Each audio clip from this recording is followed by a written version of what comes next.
beberapa orang tua yang masuk dan bertanya. Salah satunya dari orang tua Rafael, kelas 3C. Bapak mengatakan presentasi dan produk yang disampaikan sangat menarik. Dan seperti yang kita ketahui bersama, bahwa Microsoft ini dapat diakses oleh siapapun, baik user yang terregister maupun yang tidak. Bahkan untuk servernya OneDrive sangat mudah kita temukan pada handle Samsung. Dari pendahuluan di atas, ada beberapa hal yang ingin beliau tanyakan. Yang pertama, di manakah lokasi server OneDrive untuk user yang terregistrasi di Indonesia? Kemudian, bagaimana security pada server tersebut, Bros? Mengingat kita akan banyak menggunakan server tersebut untuk penyimpanan file dan PJJ. Begitu. Mungkin bisa dijawab yang ini satu persatu, Bros? Atau mau dibaca lagi? Oh iya.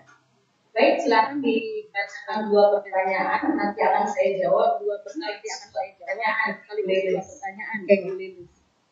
Pertanyaan berikut ini dari Mama Daniel kelas 3A dan adiknya Theo kelas 1A. Ibu menanyakan bagaimana cara memberi sanksi bagi anak yang melanggar aturan ibu. Bagaimana memberikan sanksi bagi anak yang melanggar aturan? Maksudnya mungkin aturan dalam PJJ kali ya, atau di rumah gitu. Begitu, Bu. Iya, baik. Pertanyaan pertama dari orang tua Rafael kelas 3C. Oke, baik. Salam sehat, salam semangat. Ada ibu atau mamanya Rafael ya, kalau tidak salah. Ya, Rafael.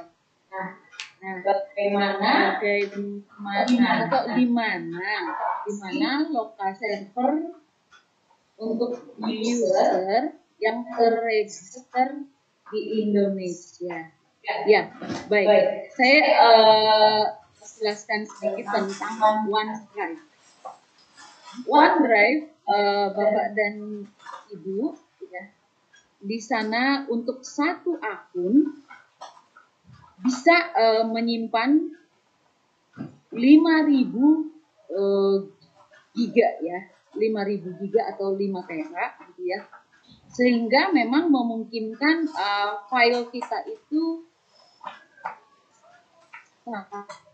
jadi tidak seperti kejadian seperti pada umumnya kita ya, misalkan menggunakan salah satu saluran grup yang kadang-kadang perangkatnya itu penuh, apalagi misal ibu-ibu zaman now gitu ya, Bapak dan Ibu yang kita sering menggunakan foto selfie gitu misal. Ketika kita akan berfoto, ternyata maaf ruang penyimpanan Anda penuh.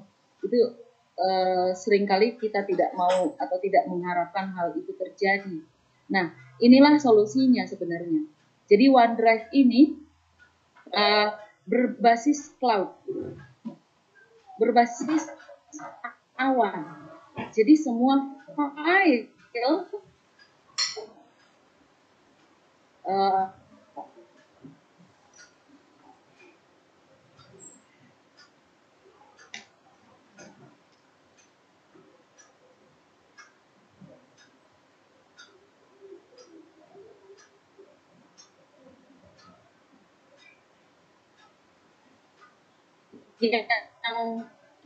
kita lakukan, ada pertanyaan bagaimana security-nya katanya. Sangat aman. Hanya satu kuncinya ialah password.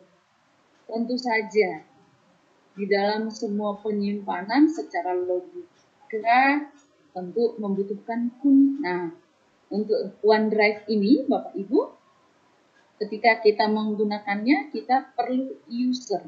kita perlu akun. Setelah Bapak dan Ibu punya akun, kita bisa memanfaatkan. Setelah kita memanfaatkan, kita mesti mencari tahu aman tidak ya. Tentu saja aman, karena penyimpanannya di cloud. Asalkan kita tidak lupa password.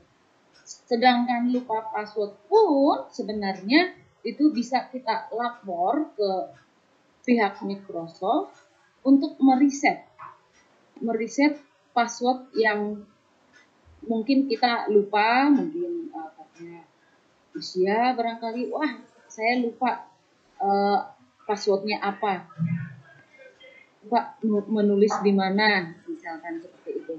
Kita tidak usah khawatir. Untuk keamanan tentu saja aman dan tidak akan memberatkan perangkat ponsel ataupun laptop atau tablet atau yang lainnya. Jadi akan sangat-sangat aman. Ketika juga servernya usernya itu banyak gitu. Karena apa? Satu akun itu seperti tadi saya sampaikan memuat 5 tera Bapak Ibu. Seperti itu. Apalagi misal Bapak Ibu hanya misalkan satu orang saja, sedangkan Bapak dan Ibu guru saja itu tidak akan penuh dalam hitungan tahun. Apalagi untuk anak didik. Sebanyak apa file yang dipunya? Seperti itu. Itu sangat-sangat aman. Untuk lokasi server ya yang terregister ya di Indonesia nanti akan kita jawab di balik layar gitu ya. Yang jelas ketika Bapak dan Ibu guru menggunakan akun Microsoft 365 itu diverifikasi dari Shanghai.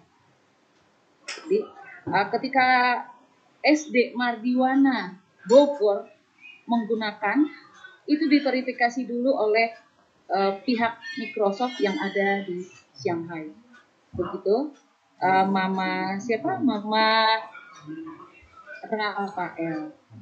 Berikutnya Mama Daniel ya. Mama Daniel bagaimana cara memberi sanksi bagi anak yang melanggar aturan? Ya, tentu saja disesuaikan dengan tingkat pelanggarannya. Ya, Mama Papa ya. Tingkat pelanggaran, membuat aturan, melanggar aturan tentu sebelumnya ada aturannya. Aturan yang dibuat, aturan yang baik adalah aturan yang disepakati. Jadi bukan aturan yang dibuat sendiri oleh orang tua. Begitu juga di sekolah.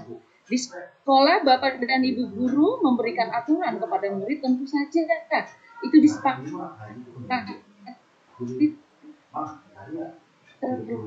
Lebih dan bisa dituntut komitmen atau konsekuensi begitu.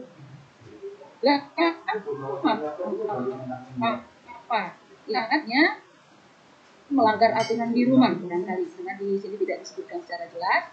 Artinya apa cara atau sanksi yang tepat? Digali lagi sebelum membuat aturan itu, apakah yang sudah disepakati Mama Papa atau Bapak Ibu? Misalkan dibuat jam, ini contoh kecil saja. Misal jam 7 malam atau sore menjelang malam misalkan diberikan waktu untuk menggunakan gadget secara bebas, misal untuk bermain game, tentu karena itu kebutuhan anak. Nah, disepakati jam 7 sampai jam 8, misalkan hanya 1 jam. Nah, dengan sepak jam dibuatkan aturan.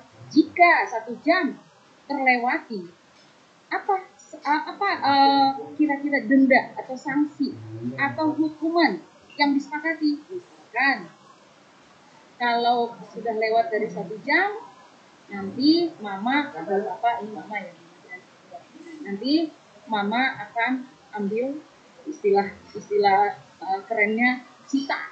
Itu seperti yang dilakukan Bisa dilakukan ketika memang sudah ada kesepakatan sebelumnya. Itu dia yang baik.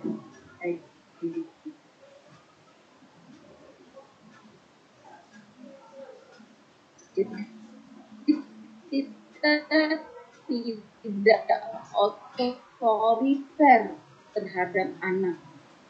Jangan sampai kita tidak pernah melakukan itu, tidak baik untuk mentalnya. Seperti itu. Jadi dikembalikan lagi Mama Daniel, sanksinya apa? Ya, sanksinya apa? Itu dikembalikan kepada kesepakatan awal.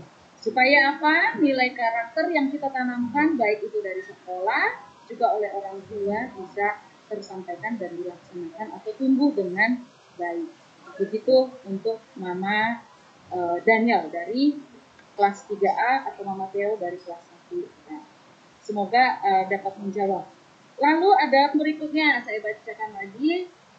Ini dari Mama Dominic kelas 5B. Microsoft Teams aplikasi katanya. Apa ini? Ketik live. Ya, ketik live. Ya, mengapa sering susah join? Terus ada lagi lanjutannya, kadang masuk, kadang keluar dengan sendirinya. Bagaimana solusinya? Live itu sangat singkat. Ya, betul. Memang ini tidak bisa disalahkan ya, Mama Dominic. Hal seperti ini juga memakai atau menggunakan aplikasi yang manapun, hal seperti ini pun bisa terjadi ya, karena ada beberapa faktor yang mengakibatkan seperti itu, lebih kepada jaringan tentunya, karena ini acara live kita ini secara online, secara daring, tentu faktor utama adalah jaringan internet. Nah, ketika jaringan kita mungkin mengalami masalah, mengalami kendala, tentu akan kadang masuk, kadang keluar, yaitu tadi udah join, tiba-tiba dengan sendirinya left. Kita diberi kesempatan join lagi, left lagi. Jadi tidak hanya Microsoft Teams, aplikasi yang lain juga mengalami hal yang sama. Jadi jawabannya adalah tergantung kepada jaringan ya, Mama Dominic. Jadi tentu saja sekarang kan kita ada tinggal di negara yang mungkin memang sedang dalam keadaan jaringannya memang belum stabil. Jadi kadangkala seperti misalkan kita di Bogor nih, ya terutama yang memang benar-benar kita rasakan, ketika hujan deras, otomatis jaringan terganggu. Mati lampu atau mati listrik juga. Tiba-tiba kadang-kadang kita tidak mendengar suara di kejauhan, atau mungkin ketika kita live atau misalkan Bapak Ibu guru sedang virtual kelas, tiba-tiba semua video anak didiknya tidak terlihat. Rupa-rupanya di tempat anak didiknya mungkin sedang ada gangguan jaringan. Atau ada kejadian kemarin juga seperti itu. Bapak dan Ibu guru di sekolah memberikan layanan pendidikan. Tiba-tiba ada gangguan jaringan di sekolah. Akhirnya apa yang terjadi? Ibu gurunya keluar dengan sendirinya dari kelas virtual tadi. Seperti itu. Itu dalam hal ini kita di luar kendali kita. Jadi sudah terjawab, tidak hanya Microsoft Teams yang mengalami seperti itu. Namanya juga online atau dalam jaringan, tentu saja memang faktor utama atau kebutuhan utamanya adalah jaringan. Begitu. Terima kasih. Semoga bisa menjawab untuk Mama Dominic.